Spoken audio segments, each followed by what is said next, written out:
Hello everybody and welcome to the Moto Mill. Got a real beauty here with us today. Everybody out there seemed to really like the video on the 75 360 I did. And so if you're enjoying seeing this too, please hit subscribe. We're going to do a lot of content about this bike in the future. But for now, we're just going to get into doing a little description on this bike. It's a 1975 mk8 GP 250cc pursang from Bultaco. Lightweight and very, very fast.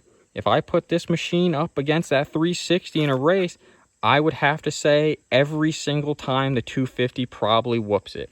Now the 360 does good off its hole shots and things like that and has a nice smooth motor, but this bike is just so aggressive on top end that it's incredible. This bike makes no bottom end power, no mid-range power. It's all situated on top. Now, really, if anybody's ridden any of the Pursang since model 103, they feel very, very similar because they are using the same porting and everything. What changed the way these bikes acted was really the pipe, and this is a GP pipe with a silencer welded onto the end of it, probably to conform with US race regulations at the time.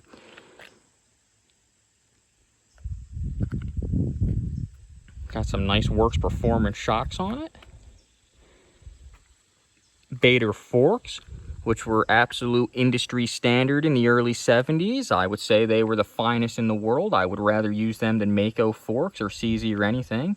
By this year, they're getting a little outdated. That's why you'd have guys like Pomeroy putting magnesium Marzocchis on the front leading axles to change the whole bike.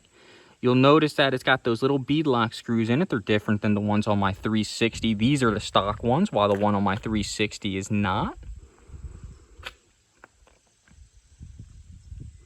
Pomeroy would go on to completely modify his rear frame geometry as well,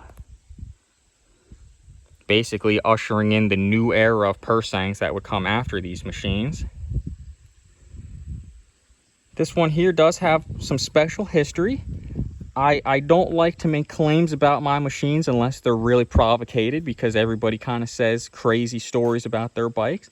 But when I first got this machine, I bought it from a very big collector.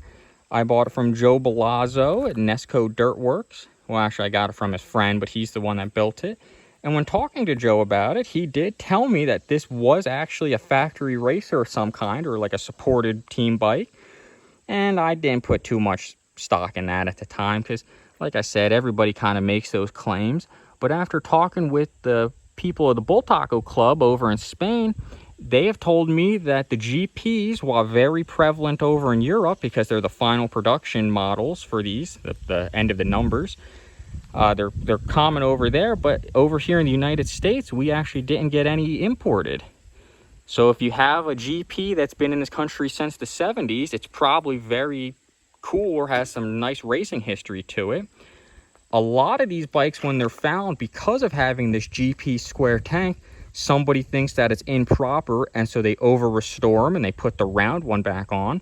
So these bikes end up losing a lot of their heritage if they were actual GPs, and now they're just kind of covered up as normal mk8s.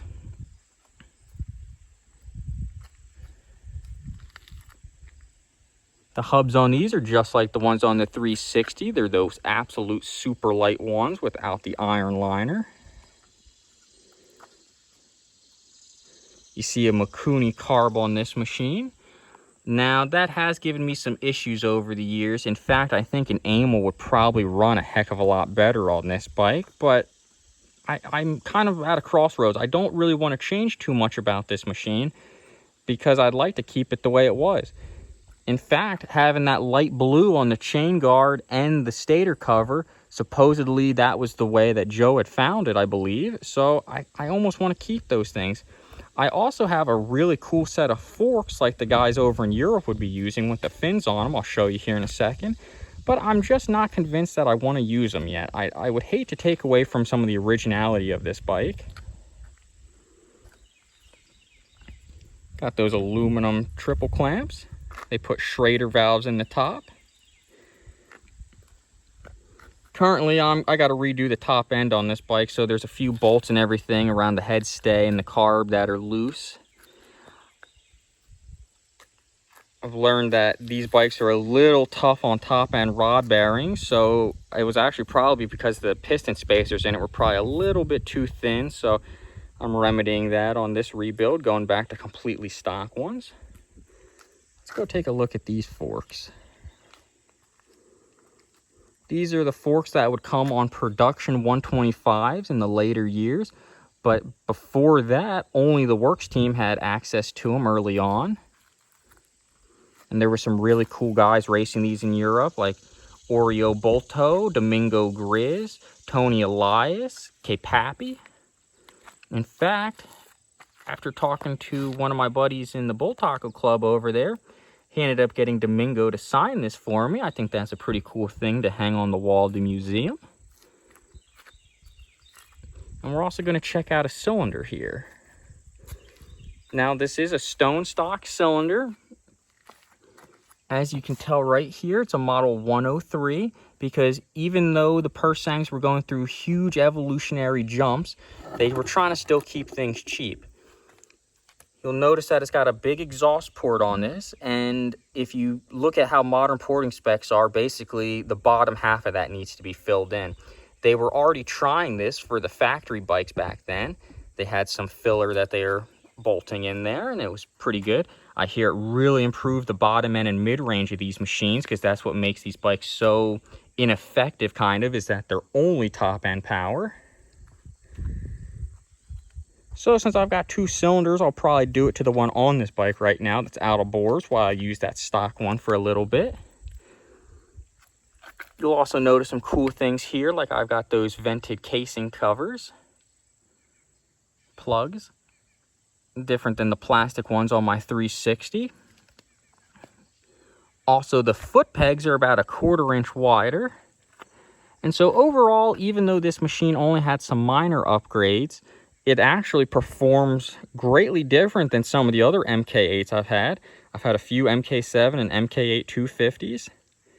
I've still got an MK8 360 that I made another video about. But overall, this is probably the machine that I would choose.